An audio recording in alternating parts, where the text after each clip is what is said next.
Test. Je crois que ça marche. Et je crois qu'on est paré. J'ai voulu tester un côté plus cocooning pour le podcast du jour. Alors je m'étais dit que pour introduire mon sujet, parce que vous avez certainement déjà vu le titre, j'allais parler du fait que en ce moment quand même on voit beaucoup, bon en fait je vais m'allonger directement. On voit beaucoup le côté passé que les enfants ils sont de moins en moins tolérés dans les espaces publics. On voit des restaurants qui interdisent l'accès aux enfants, les mariages, dans les avions et tout. Il y a plusieurs raisons, parce qu'on les trouve malpolis, parce qu'on les trouve bruyants. Vos raisons sont personnelles, si vous ne supportez pas les enfants. Et pour être honnête, j'étais totalement dans le même cas. Je ne supportais pas les enfants. Ah, je sens que c'est tout bête, mais rien que cette posture, j'ai l'impression que je vais parler de trucs tellement plus intimes. Genre, j'ai l'impression que je suis sur mon divan, en train de parler à ma psy. Mais tout ça pour dire que du coup, moi de base, j'aime pas trop les enfants, que je suis pas trop fan du contact avec les enfants, mais j'ai quand même décidé de m'orienter dans une formation pour devenir enseignante à l'école primaire. Donc, est-ce que c'est du sadisme? Est-ce que c'est un déni complet? Je ne sais pas. Non, j'ai la réponse à cette question. En fait, de base, j'aimais bien l'enseignement, mais je me visualisais plutôt être en enseignement primaire avec les préados, plus qu'avec des enfants, genre vraiment les 10-12 ans, vous voyez, où c'est encore des gosses, mais ça va. Mais je suis rentrée à l'université et je ne supportais pas les enfants. Et là, ça fait 4 ans que je suis formée et genre, littéralement, il me reste 2 jours d'exa. J'ai fini ma formation d'enseignante. Bref, là, je suis dans le déni parce que, voilà. Et du coup, pour moi, c'était trop important parce que j'ai tellement changé d'avis sur la relation que j'ai avec les enfants, que je voulais avoir une vidéo dédiée à ça. Pour moi c'est trop important et puis ça conclut aussi un chapitre de ma vie. Et ma chaîne YouTube, c'est un peu pour ça que je l'ai construite, c'est pour partager des événements que je trouvais importants et que j'avais envie de garder des souvenirs. Et en fait cette évolution, pour moi j'ai envie de la garder, j'ai envie de la documenter et j'ai envie de vous la partager. Bref, générique.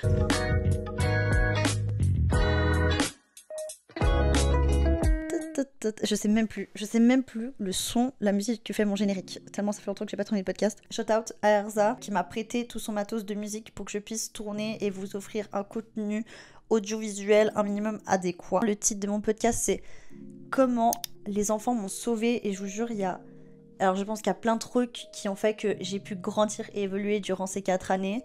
Déjà, tu passes de 19 à 23 ans, c'est pas du tout le même monde. Je suis passée en fait, je pensais que j'étais une jeune adulte et je me suis rendu compte à 23 ans que je suis encore un enfant. Vous voyez, je m'égare.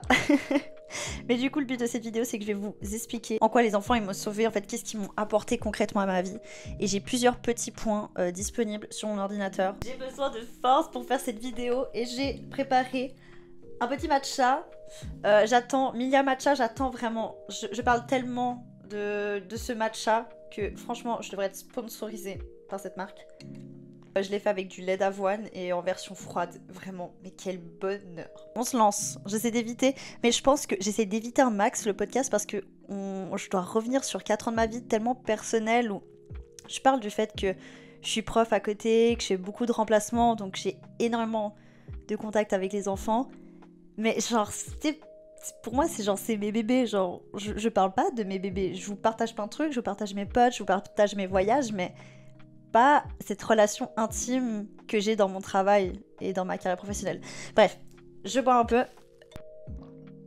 J'essaie de mettre le micro à l'écart, comme ça vous entendez pas mes bruits de bouche. Donc le premier point est s'émerveiller à nouveau. Clairement, en fait, être en contact avec des enfants, ça permet de revoir la vie avec les choses simples et d'y prendre du plaisir à fond. Tu te rends compte l'étincelle qu'il y a dans leurs yeux, vraiment c'est un bonheur. Je trouve que c'est tout bête parce que d'un côté on pourrait se dire oh mon dieu, ils sont tellement naïfs, genre c'est des débiles. Et d'un autre, moi personnellement je l'ai pris plus comme, c'est vrai qu'en fait il y a toutes ces petites choses de la vie qui sont tellement simples et dans lesquelles on s'est habitué et qu'on a oublié quand on était enfant. Tout nous faisait genre, on était en mode oh my god, what is happening right now. Et être en contact avec les enfants, ça m'a permis de redonner de l'importance aux toutes petites choses. Genre, je fais mon matcha et je me rends compte qu'il est à la température parfaite, qu'il a la bonne dose de matcha, pas trop de lait, pas trop de matcha, enfin genre que tout est hyper bien dosé, genre quel bonheur, et je profite de ça. En fait, c'est vraiment, ça te permet de dire je prends du plaisir dans les petites choses, mais aussi ce côté de tous ces trucs où je me sens stimulée et je me sens émerveillée vraiment de le vivre à fond et de voir de nouvelles perspectives où on se dit ah ça c'est plus de mon âge. Non, en fait, on a le droit de, même si maintenant on a la lucidité en étant adulte, de savoir qu'il y a plein de choses qui n'existent pas, pourquoi on pourrait pas se permettre de kiffer aussi ces côtés sympas. Deuxième point, on va parler du sentiment d'accomplissement. Ça, on peut l'avoir aussi avec des enfants en général, mais je trouve qu'on le ressent plus en tant que prof, remplaçante, bref, éducateur et tous les métiers qui vont avec. Mais c'est vraiment ce fait de... On est là pour les accompagner à se développer au mieux, dans un climat sain, etc. Et quand tu vois que ça marche, tout ce que tu mets en place, que tu vois qu'ils progressent, tu vois qu'ils prennent du plaisir, je sais pas, ou tu vois que cette lettre de l'alphabet, ils n'arrivaient pas à la retenir, évidemment ils y arrivent. En fait, c'est des choses que tu vois ces enfants progresser et tu te dis...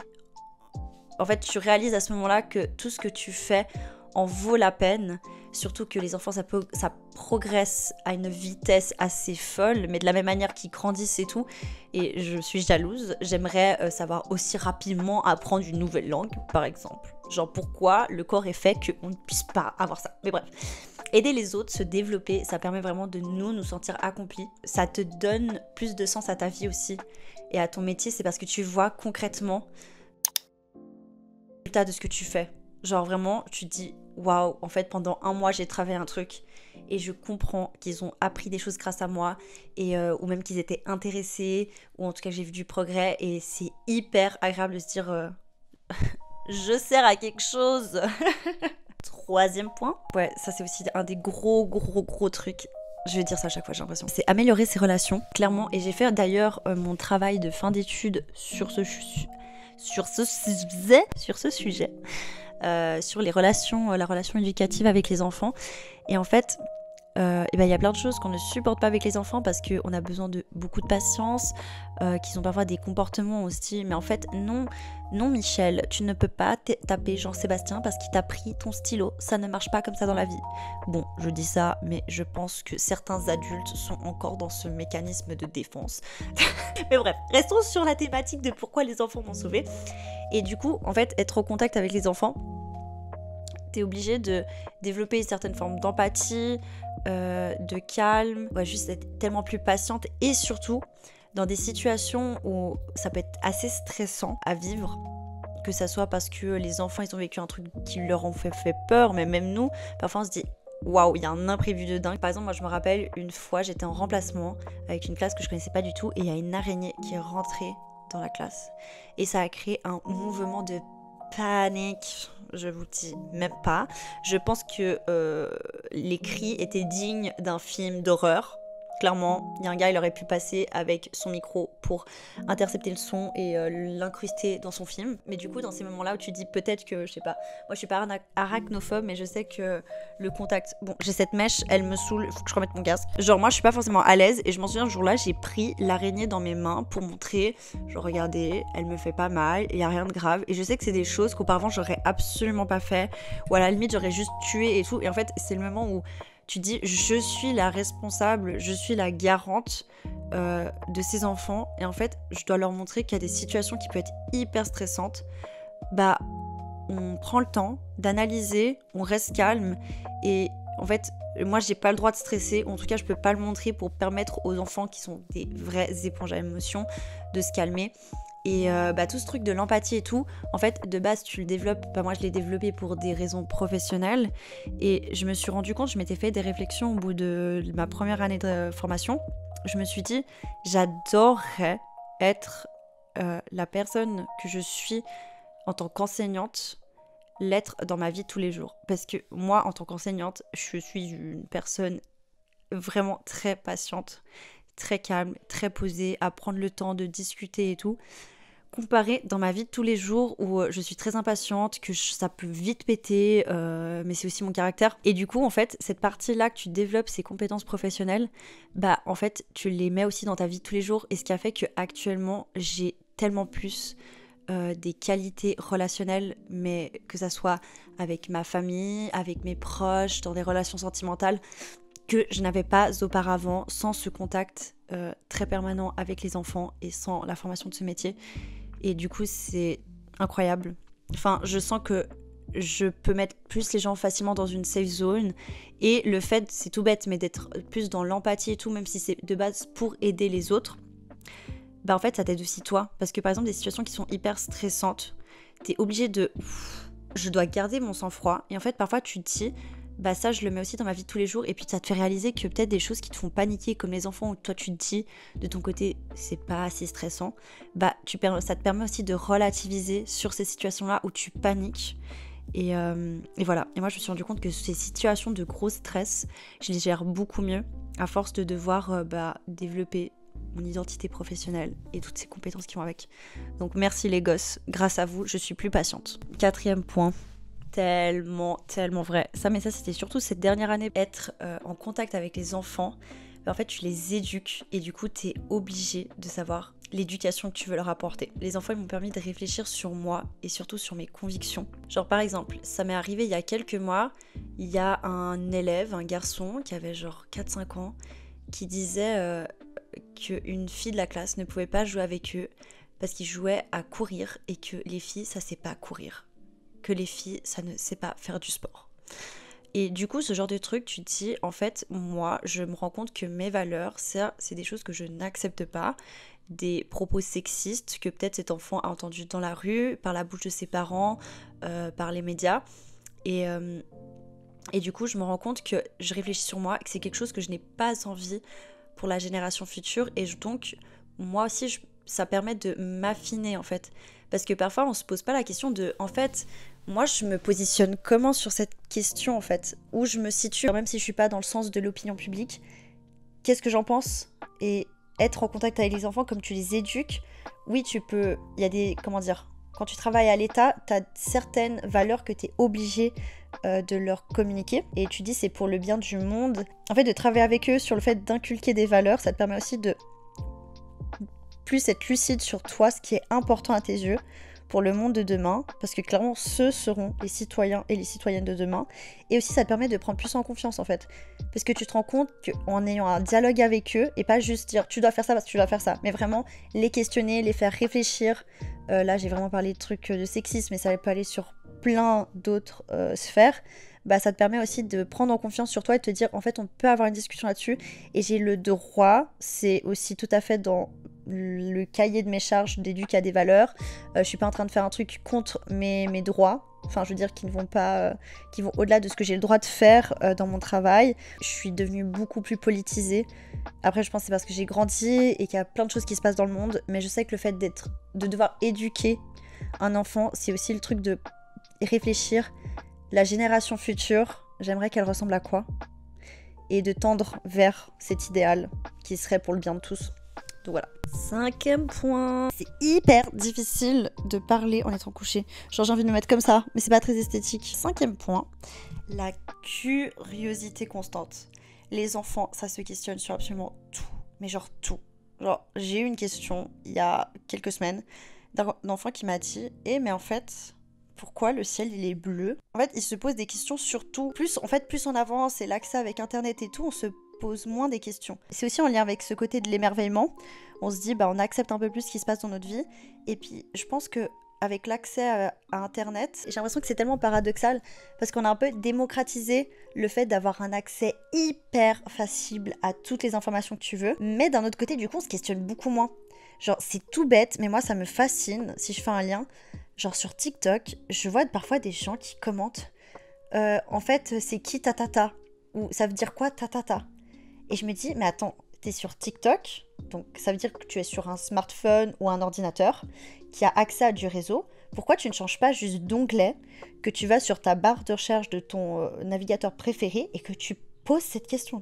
Genre les gens, j'ai l'impression que parfois, plus on vieillit et plus on a une sorte de flemme de s'informer sur les choses et de se questionner sur littéralement qu'est-ce qui se passe autour de nous, pourquoi c'est comme ça, mais sur des choses parfois toutes bêtes, d'essayer de déconstruire ce qui se passe.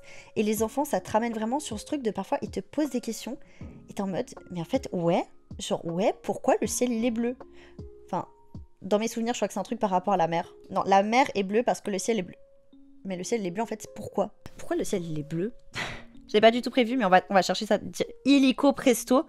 Je vais mettre en commentaire TikTok. Je vais mettre en commentaire de ma vidéo pourquoi le ciel est bleu. Je vous fais une interrogation surprise. Pourquoi le ciel est bleu? Selon Aix-Marseille Université, le soleil émet une lumière blanche qui inclut toutes ou presque les longueurs d'onde du domaine visible. Il est généralement dit que le ciel est bleu car il s'agit de la couleur de l'oxygène.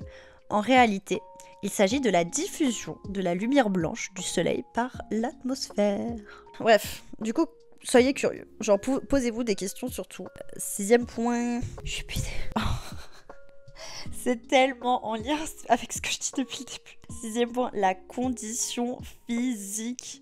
Les enfants, ça court partout.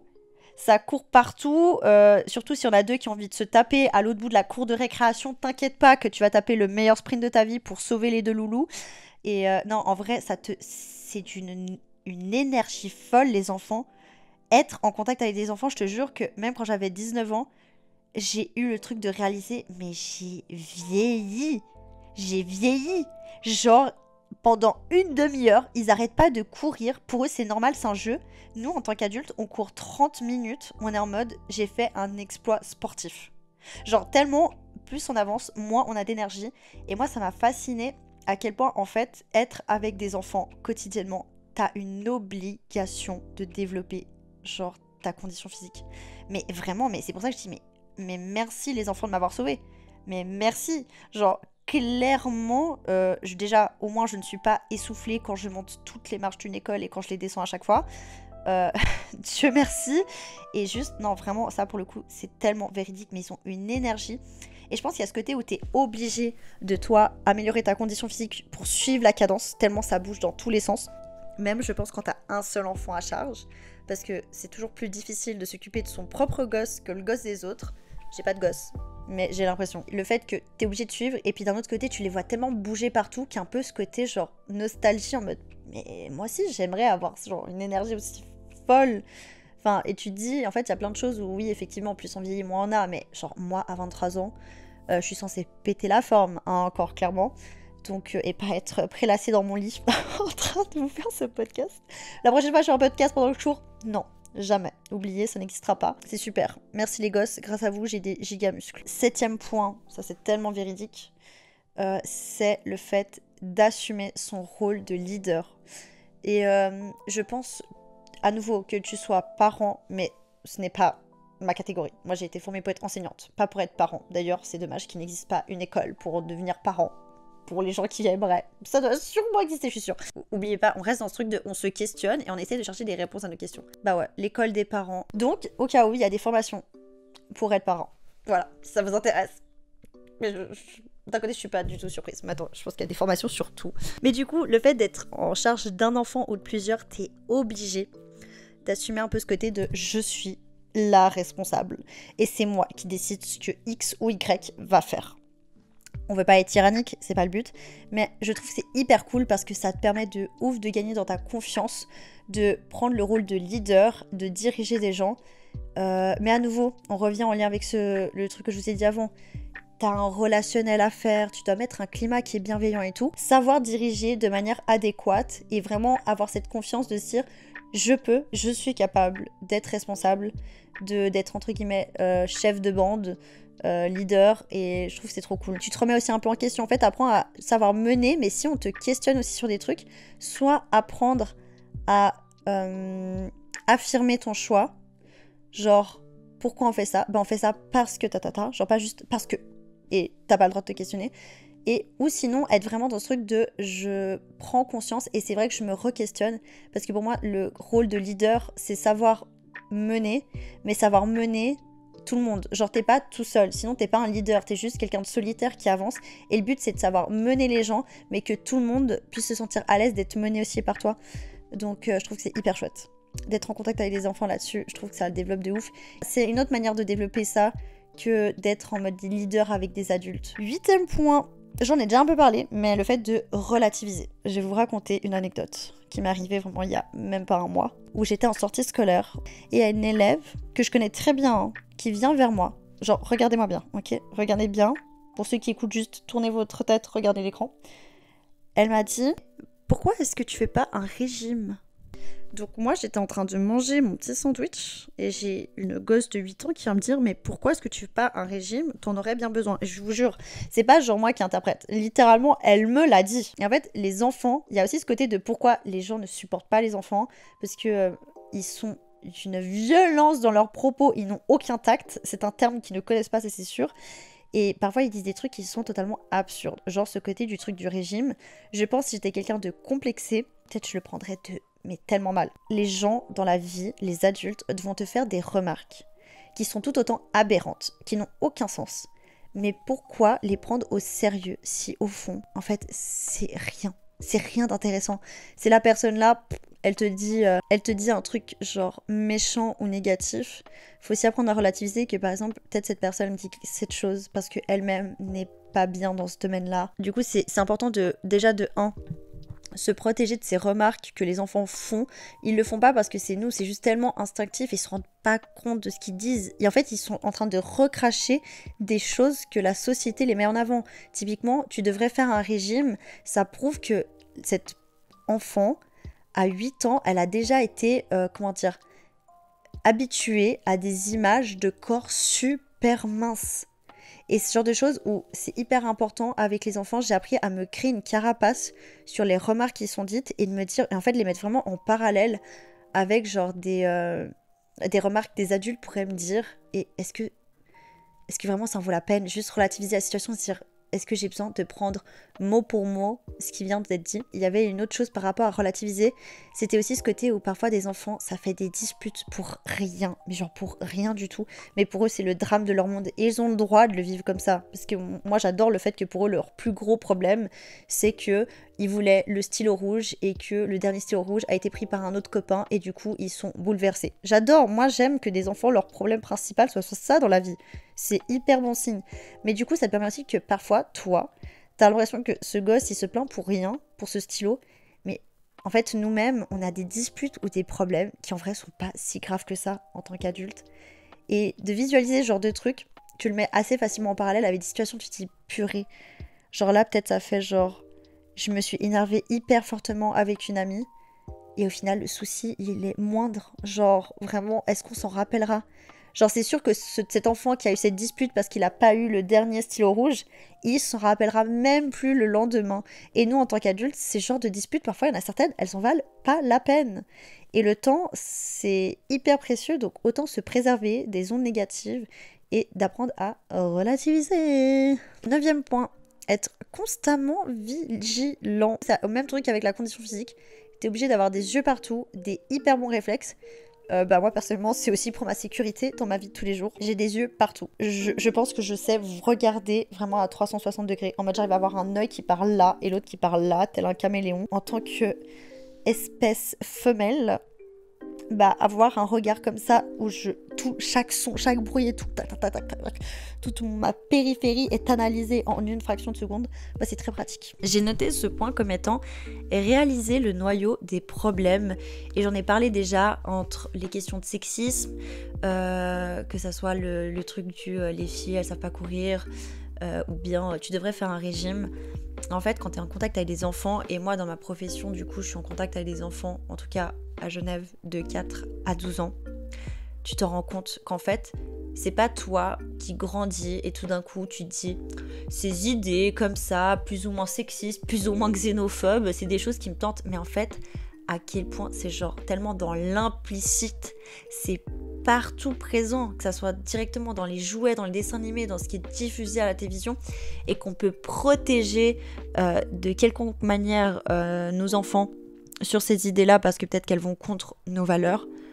Quoi qu'il arrive, ils seront confrontés à ces biais-là de stéréotypes. La socialisation fait qu'ils vont s'imprégner de ce qui se passe autour d'eux dans le monde. Et du coup, c'est là où tu te dis, purée, en fait, vraiment travailler sur tous ces questionnements, c'est hyper primordial. Et ça, c'est mon côté un peu, c'est bête. Mais non, c'est pas bête, c'est très intelligent ce que je vais dire, pourquoi je me dénie comme ça. Mais il y a eu tous ces trucs où ça a été beaucoup remis en cause, le fait de faire de l'éducation sexuelle avec des enfants. C'est primordial de commencer super tôt. C'est pas le but de dire... c'est pas... En fait, travailler l'éducation sexuelle n'est pas synonyme de... avoir des rapports sexuels trop tôt. Au contraire, c'est être beaucoup plus sensibilisé à la question, surtout qu'en plus la sexualité, c'est autre que juste vraiment apprendre à mettre une capote. Il y a vraiment tout ce côté de apprendre ton anatomie, à quoi ça sert tout ça, etc. Parce que moi, je me rappelle de mes cours d'éducation sexuelle quand j'étais une enfant et je me dis, waouh, genre, c'est tout bête, mais moi, on m'a dit quand j'étais une enfant que ce qui est entre mes jambes, qui m'attend, je sais, est un clitoris, c'était un point dans ma zézette. Voilà, littéralement. Alors que déjà, c'est plus important d'utiliser des termes scientifiques, enfin, genre de dire, voilà, ça c'est une vulve. Ça, c'est un clitoris. C'est pas des mots genre sexualisants. Si je te dis ça, c'est mon avant-bras, tu vas pas être choqué. Alors, dire ça, c'est une vulve, bah voilà. C'est comme dire c'est une bouche, c'est un nez, c'est une narine. C'est une partie de notre corps qui est certes de notre intimité, mais c'est des choses qu'il faut en fait travailler avec eux. En fait, c'est aussi parler d'intimité, de consentement, de droit de vraiment appartenir son corps, comprendre ce qu'est son corps. Bah, en fait, ça permet aussi de genre faire de la prévention sur tout ce qui est négligence domestique, sans aller plus loin dans les détails, genre pédocriminalité, etc. Qu'on aimerait éviter, on aimerait préserver ces enfants et du coup leur en parler et leur faire comprendre que en fait ça c'est de leur intimité, qu'on en parle maintenant dans cette petite bulle d'éducation sexuelle, mais que c'est pas de la propagande, c'est pas pour te pousser à, c'est juste pour être lucide sur ce qui se passe, sur ce que tu es concrètement. Bah en fait, tu te questionnes plus sur ce qui se passe en mode mais en fait, cet adulte quand il m'a touchée, c'était pas normal. Et je l'ai senti au fond de moi qu'il y avait un truc bizarre, mais je me suis dit c'est un adulte et il est là pour me protéger. Et je vous jure, mais c'est comme je vous ai dit, c'est l'innocence tellement forte, les enfants qui sont prêts à accepter n'importe quoi. Et c'est pour ça que c'est hyper important pour les protéger d'en parler le plus tôt. Bref. Et tout ça pour dire que être en contact avec tes enfants, tu te rends compte que tous ces problèmes qui moi personnellement c'est pas du tout de mes valeurs, le sexisme, le racisme, l'homophobie, c'est pas trop mon dos. Et d'ailleurs si vous êtes plutôt de ce penchant-là, n'hésitez pas à sortir. Bref, sensibiliser à la question et se rendre compte que c'est des choses qu'on doit lutter dès le tout début. On est là pour genre sensibiliser à des valeurs, mais on n'est pas là en flagellant le gosse en disant tu dois penser comme moi. Non, genre tu leur apprends à avoir un certain esprit critique et à pouvoir travailler là-dessus, mais d'être vraiment au courant et de pouvoir faire le choix aussi d'en fait eux, comment ils se voient plus tard en tant que futurs citoyens et citoyennes. Ensuite, rester dans l'air du temps. Alors c'est peut-être pas les enfants les plus jeunes qui m'ont fait cette sensation, mais au moins genre quand j'étais en contact surtout avec les ados, toutes ces nouveaux trucs, nouvelles modes où on se dit mais mon Dieu, surtout que moi à mon âge je le vis tellement fort de genre c'est quoi ça encore? Moi je peux dire le Kwakubé, l'originel, je l'ai connu bien avant qu'il soit démocratisé genre sur YouTube et tout, et des gros youtubeurs commencent à l'utiliser. Genre moi je l'avais dans ma salle de classe et j'étais en mode mais c'est quoi? Genre vraiment j'étais en mode c'est quoi Kwakubé? Je sais même pas d'où c'est sorti, mais être en contact avec des enfants ou avec des ados ça te permet de te dire waouh. C'est bon, genre c'est quand même c'était une élève qui m'avait expliqué qu'il y avait une nouvelle manière de dire à quelqu'un qu'il était gênant et il fallait dire t'es trop bouc. Me demandez pas d'explication, moi non plus je ne comprends pas, mais au moins je suis au courant de cette information et du coup si par hasard dans la rue, une fois j'entends un ado dire t'es bouc, je vais dire hé, ta pote elle est pas gênante, ok, elle est super, t'arrêtes de la dénigrer comme ça, voilà. Super pouvoir, le pouvoir d'être dans l'air du temps. Il reste que 2 petits points et cette vidéo sera terminée. Le prochain, mais je pense qu'il n'y a rien de surprenant dans ce que je veux dire, mais c'est vraiment l'amour infini des enfants. Ça te donne un amour tellement considérable. Ils ont une reconnaissance qui est tellement inégale. Quand tu prends soin d'eux, que tu leur amènes des apprentissages, que tu leur crées un climat où ils se sentent bien, que tu joues avec eux, etc. T'as pas un but derrière de dire je veux que cet enfant m'aime. Genre c'est pas le but, c'est pas, en tout cas dans mon cas, moi quand je m'occupe des enfants, je suis pas en train de dire je fais ça dans le but qu'ils m'aiment. Je fais ça parce que c'est littéralement mon devoir de le faire et que je suis là pour ça en fait. Et que si cet enfant il se sent pas bien, ben en fait j'ai failli à mon devoir. Voilà. C'est incroyable, tu finis ta journée de travail où parfois ça peut être épuisant parce que des enfants ça peut être vraiment insupportable. Là-dessus je suis bien d'accord. Mais quand ils sont adorables, ils te le rendent mais à 1000 1000%, avec énormément de choses touchantes, mais à nouveau parce qu'ils sont tellement genre dans l'honnêteté, leur amour n'a pas de prix. Finalement, comment répondre à la question de comment les enfants m'ont sauvée? C'est le meilleur point pour finir. Ils ont tout simplement sauvé ma santé mentale. En fait, c'est un peu pour résumer tout ce que j'ai dit finalement. En fait, être en contact avec les enfants, il y a tout ce truc de, comme je vous ai dit, tu relativises, tu développes des compétences relationnelles, tu prends confiance par rapport à tes valeurs, par rapport à ton côté de leader, tu sais que tu inspires aussi ces enfants, que tu les motives, que tu es là aussi pour mettre le cadre et tout, enfin, qu'il y a plein de choses qui se passent, mais aussi il y a toute cette légèreté d'être avec des enfants, t'as plus de joie, t'as plus de rire, tu te prends moins la tête au fur et à mesure du temps. Et en fait, du coup, tu vois la vie de façon plus légère. Et en fait, c'est une autre manière de l'affronter. Et au final, c'est une manière de dire, je peux en fait avoir, même en tant qu'adulte, une vie plus légère. C'est juste moi qui dois changer ma perception. Et les enfants te mettent dans un cadre où, au départ, c'est dur. Moi, j'aimais pas au départ parce que t'es en mode... t'as ton œil d'adulte boring qui est en mode... Mais t'es bête, genre pourquoi t'es en mode autant à scintiller des yeux parce que le Père Noël va arriver. Il n'existe pas en fait, je suis désolée. Il existe pas, c'est pas vrai, il existe, j'ai dit n'importe quoi. Et en fait, même toi tu commences à te dire, mais en fait moi aussi j'ai envie de kiffer ce genre de moment et j'ai envie de prendre la vie dans la légèreté, dans le positif. Et c'est tout bête, mais même les moments où t'es triste, de dire je vis ma tristesse à fond. Genre un gosse quand il est triste hein. Il est genre giga triste. Et quand on est adulte, on se dit je me conditionne à me cacher. Mais en fait non, j'ai le droit de vivre ma tristesse, j'ai le droit de vivre ma colère, j'ai le droit de vivre ma joie, mais tant qu'elle est entre guillemets bénéfique à mon progrès. Et en fait, c'est ce truc que les enfants ne font pas forcément, c'est que juste ils ressentent ces choses, mais en tant qu'adulte, en fait, t'as ce regard où tu peux dire, en fait, je peux vivre tout ça un peu comme un enfant en mode, je vis ma colère, j'ai le droit d'être en colère même pour des choses plus stupides, j'ai le droit machin, mais en fait, j'ai ce regard d'adulte qui est lucide sur la situation, qui peut réfléchir, avoir une autre approche, et en fait, me dire, ces émotions-là, je peux essayer de les utiliser à bon escient dans ma vie. Et du coup, moi, ça m'a clairement, ça m'a tellement fait évoluer en tant que personne, et que ça soit dans ma santé mentale, à me dire, quand j'étais moins bien, que je prenais tous ces petits rires, je prenais tous ces moments, et j'essayais de vraiment me concentrer sur le positif. Et les enfants, malgré tout, même si ça peut être difficile, ils vous en donnent beaucoup. En tout cas, dans ce métier-là, et d'ailleurs, j'avais dû lire une étude là-dessus pour mon travail de fin d'études, la dimension relationnelle avec les élèves, c'est genre une des choses dans le métier, voire la raison qui fait que pourquoi en fait tu veux enseigner. Donc voilà, donc vive les enfants. C'est la fin de ce podcast, j'ai beaucoup parlé, j'ai pas assez bu, j'ai la bouche très pâteuse. Qu'est-ce que je voulais dire? Parce que j'ai écrit fin ouverture, mais je voulais finir avec quoi en fait? Ces toutes petites choses qui ne savent pas grand chose à la vie, en fait ils te permettent de toi comprendre beaucoup plus comment la tienne elle avance, elle doit évoluer. Et puis t'as juste une nouvelle vision du monde avec eux. Yes, ça marche. Ma caméra a complètement coupé parce que ça surchauffe. Donc je vais juste vite boucler cet épisode. J'espère que vous avez aimé m'écouter. Je suis très fière et satisfaite d'avoir fini cette super formation.